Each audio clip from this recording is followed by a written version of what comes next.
Hello, you wonderful people, and welcome to another episode of Super-Fanta-Fi. This being a show where it's about TV shows of the supernatural, fantasy, and or science fictional genre. For today's episode, I'm going to talk about Season 2, Episode 12 of Brea. A lot of really interesting things went down in this episode, so let's break it down. Sorry, my head's a little foggy.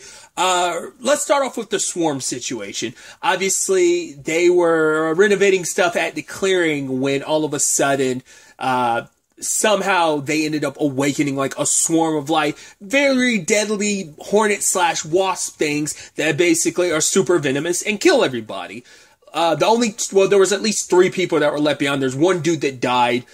Scott was able to escape into a vehicle. Sadly, Ella gets stung by one.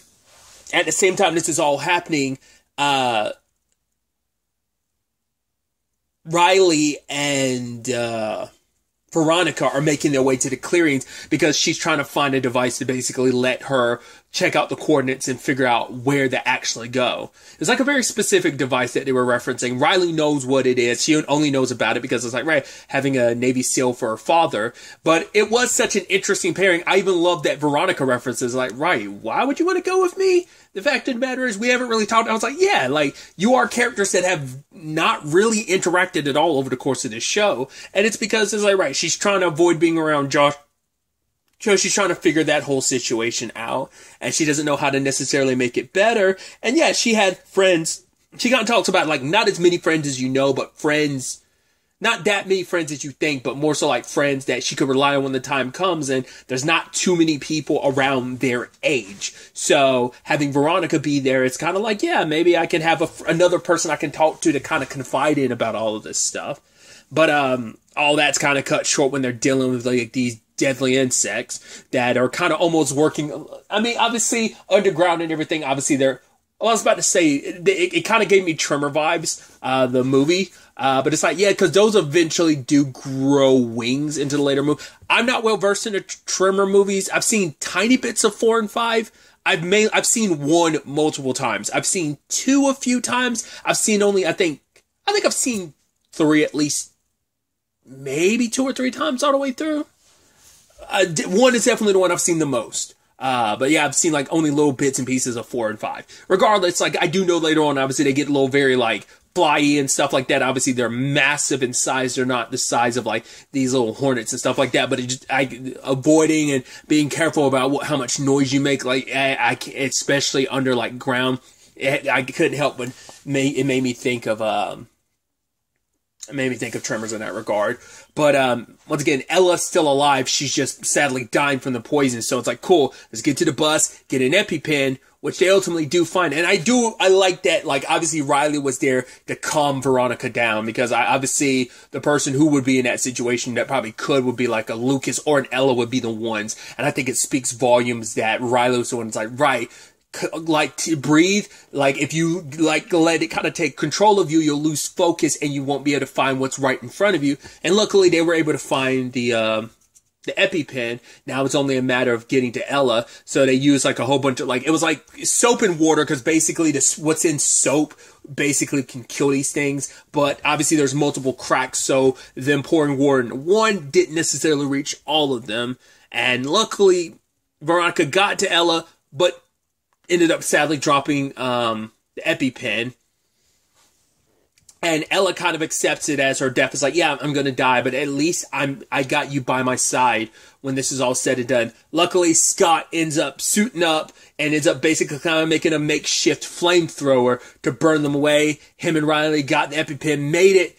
Problem is, because I thought this is what they were focusing on when she dropped the pin. I thought they were focusing on one of them got inside of her boot or something, or like inside of her shoe. I thought that's what they were focusing on. It was like, no, it was focusing on the fact that she dropped the EpiPen, but it turns out she did get stung. It's just the adrenaline of it all, like, was kicking in, and she didn't even feel herself get stung. So now it's kind of she has a choice. The choice is, well, do we save Ella or do we save Veronica? And Ella's pushing more for Veronica, but Veronica's like, no, I'm pushing for Ella. Because it's like, yeah, because yes, Ella's older now, but it's like, yeah, for Veronica's like, you are my little sister, especially, and the sad thing is like, there's so much there, because obviously Veronica feels so responsible for Lily. As we know, she was beating herself up this season because she's the one that pointed Lily out to Aaron, and it's like, I ruined your life. You're willing to forgive me. You got to put all that behind you, but I think that guilt's still there. So it's like, right, you deserve to live your life. But for Ella, it's like, I lived a life. You deserve one, like to be able to live a life now that you're free from Aaron. I got to live that, like when I went back with Isaiah to 1988. I got that opportunity, and it's up to you to live now, especially because I think probably because of everything between her and Lucas. So. And obviously Veronica, when the time come, couldn't bring herself to do it. So Ella is the one who injected her instead. Because I was like, is Veronica going to end up injecting her, despite her her reservations about the whole situation? And, you know, for Ella, it is a situation of adding to what, like, all that I said previously, I feel like that's just me adding to it. But I think it can kind of flow into even more reason for Ella. That, I mean, she even said that coming back in time, she came to protect her sister, to help save her the moment she remembered everything as Lily. And for her, it's like, this is my opportunity to do exactly that. And it's like, go live your life, and ends up dying. And I was like, are you really going to do this? I was like, wow. Because I would have never thought they would do that. I mean, especially after all they did to set Lily up. But maybe this is a part of furthering Veronica's story in that regard. And it's sad because, like, now her and Lucas are in that situation. The only other family either one of them had, his mom, her sister, they're gone now, you know? And that sucks. It's like that the situation turned out like this, you know? Just when there was good that came into Veronica's life, and she was able to finally exercise all that bad with Aaron, realizing he was no one important, just for it to turn out this way with Ella. And I think that's so interesting, because you would have thought, like, okay, maybe there'd be a bigger role with Ella, considering the whole her and Gavin of it all, but you know, maybe the argument is everything happens for a reason. I don't know if there's going to be like a straight up timey-wimey, we're undoing a lot of this stuff, because it feels like we're setting up some timey-wiminess, so we're going to probably end up undoing some stuff, and there's going to be some catastrophic ramifications across the timeline. Who knows? I don't know if they're really going to go down that route or not, but it's like, there's plenty of people having motivations of, yes, let's undo time, because Caroline's dead. The fact is, now Ella's dead, so Veronica has every reason to want to kind of undo time in that regard. I mean, it'd bring back Lucas's mom potentially doing things different, but it's like, these events made them into the people that they are. It's like, if you take that all away, all the things that led Lucas to becoming a better person will never happen, because it came about coming here, him and his mom being in a better place. So it's that complicated thing of making undoing who everyone has become, how everyone has grown. Gavin and Eve, yes, they're in their complicated spot, but they ended up healing so much more throughout all of it. So it's kind of that catch-22 of like the whole time travel, because it's, hey, things would be better in some regards, but not better in others. You know, it just be completely different circumstances altogether. So,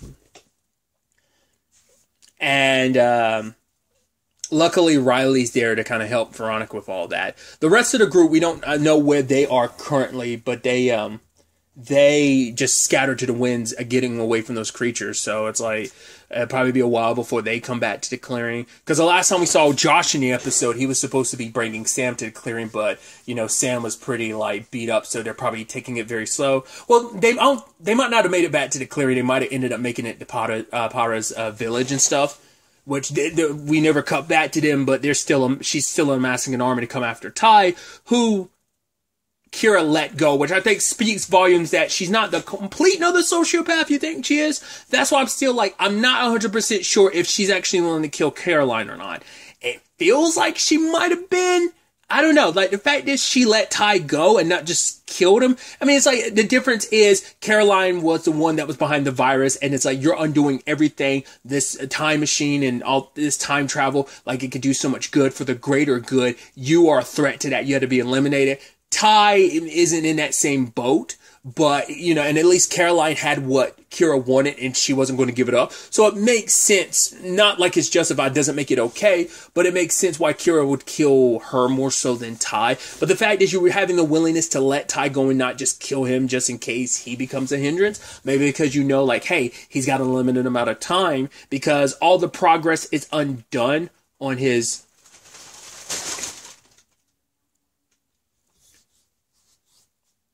treatment unless he's continuously getting it. So now that puts him in an uncompromising position that he needs to start the treatment up again, or it's going to it needs to constantly be a constant thing in his system, before he's fully healed. So he ended up meeting up with Gavin and Eve and James. They had an inside guide that led to them getting inside the tower. Levi ended up attacking Sam in an attempt to, because Sam caught him and saw what he was doing, which Sam gets, like, hey, I get, like, kind of going off script, kind of flying off the handle. At least with Sam, what he was doing was not only for himself, it was kind of for everyone else too, but Levi's kind of doing everything he's doing for selfish reasons, because it's about revenge. You're kind of destroying everyone's attempts to go back home, but it might be a conversation of, just like Kira's doing everything for the greater good, despite revenge being his main motivation, you can make the argument Levi is doing the same thing too. Because him getting sent here was probably like everyone that he was working with in like the 90s or whatever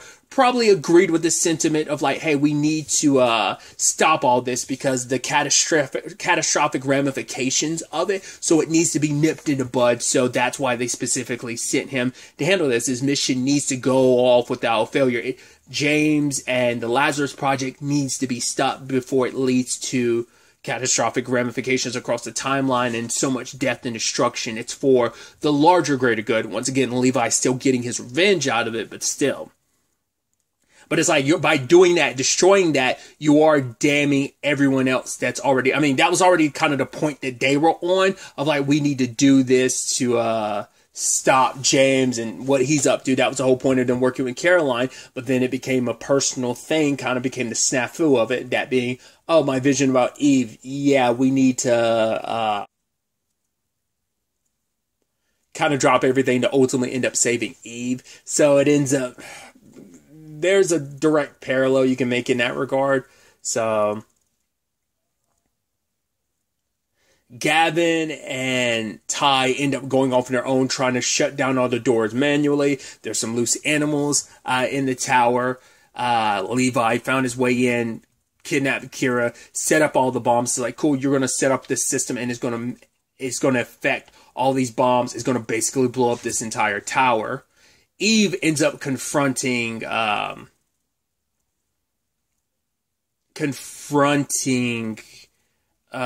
James about the fact is, it's like, yeah, what about Gavin and Ty? It's like, oh, I'm sure they're fine. It's like, yeah, but there's wild animals out here. It's like, okay, you say you care about, Gavin, but it's like, you're so laissez-faire right now about it. It's like, yes, because this version of Gavin doesn't mean as much when he's going to undo everything and bring Isaiah back.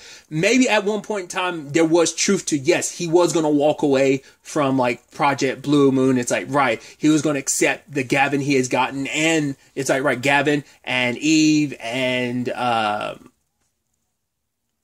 Josh and Izzy as his grandchildren. It's like, right, I have this family here. I have this opportunity. I will take advantage of what I'll be grateful for what I have. But that was before Caroline died. So like those regrets just keep stacking up, because now it's like, right, Project Blue Moon won't just be my chance with Gavin, it'll be my chance with Caroline. And it's like, even if I have to sacrifice my grandchildren in the process, all these other people have to be sacrificed. Once again, at the center of all these time travel things are personal things of like, revenge or trying to fix mistakes. Like, everyone's got something that they want to fix. But once again, you never know, like, the ramification. I mean, we know the ramification because it ends up undoing a lot of this, but we don't know what the end result could still end up being. It's like, oh yeah, you're going to use the time travel for this, but this one thing could be the straw that broke the camel's back, metaphorically speaking, and it could be the one thing.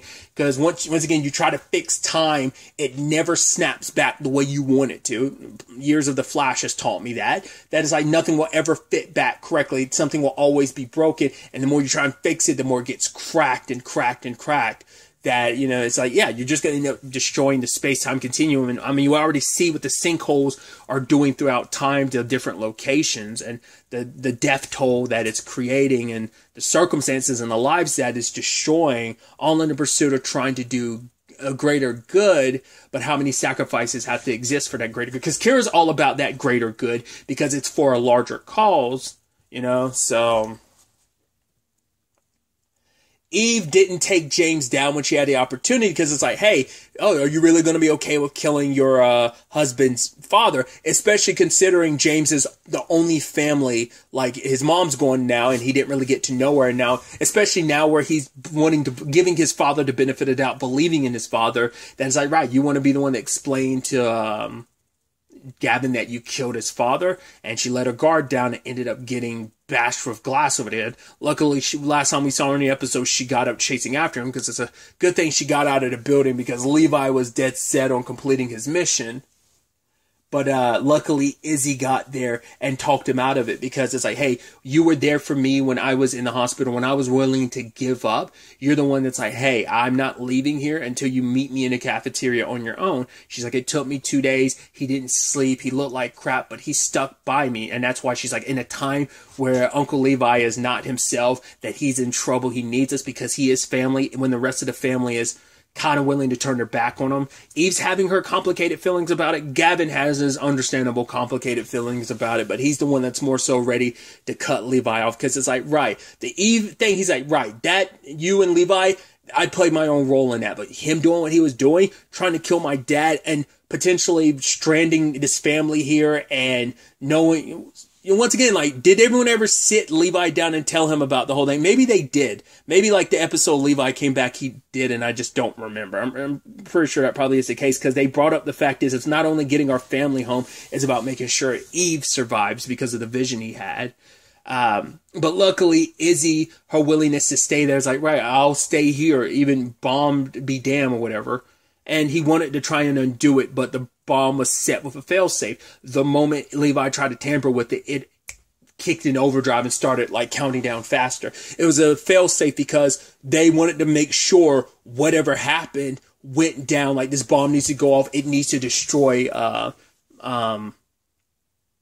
this project for the greater good. And luckily they were all able to get out, but the tower did explode. So, and obviously that was all, like, the bombs were majorly there at the machine, and that much damage to the tower. Like, mostly everyone had been evacuated regardless, but I mean, who knows? Well, I was about to say the research. We know that, I want to say, was it Gavin? Maybe Gavin ended up grabbing the notebook that Levi kind of dropped, the one they got from Dr. Moore's research, but it was on Aaron. That one, Gavin ended up picking that. So they still have the notes, they just don't have any of the technology. So what happens now? They're stuck here. Not unless some stuff went super sideways and now the sinkholes are opening up like even more randomly, like it had kind of an inverse effect. Because we know James did some tampering beforehand, so who knows how much went into effect. Like maybe he opened a sinkhole before everything went sideways. So maybe there's one that's open that will take him back to before Isaiah was taken, and ultimately he'll be able to kind of go through that. Like it's the one only existing portal type of thing. Maybe this thing will just start spitting out portals because of the machine being, because the explosion was supposed to destroy everything, but maybe in conjunction with the machine and maybe some presets and stuff that James did, or I could just see that kind of spitting out like time portals all over the place. Maybe, maybe not. We'll ultimately have to wait to see where all of this ends up taking us going forward into the next episode, which next week's episodes I do believe are back-to-back episodes. So it's going to be episode 13 and 14. So it's like part 1 and part 2 of the season finale. So it's definitely going to be really interesting to see the aftermath of this and ultimately see where the season finale takes us, how this season ultimately ends up wrapping up. But really, that's all I'm going to talk about. Till the next time we meet, be happy, be safe, live life to the fullest, and enjoy it. Good day and good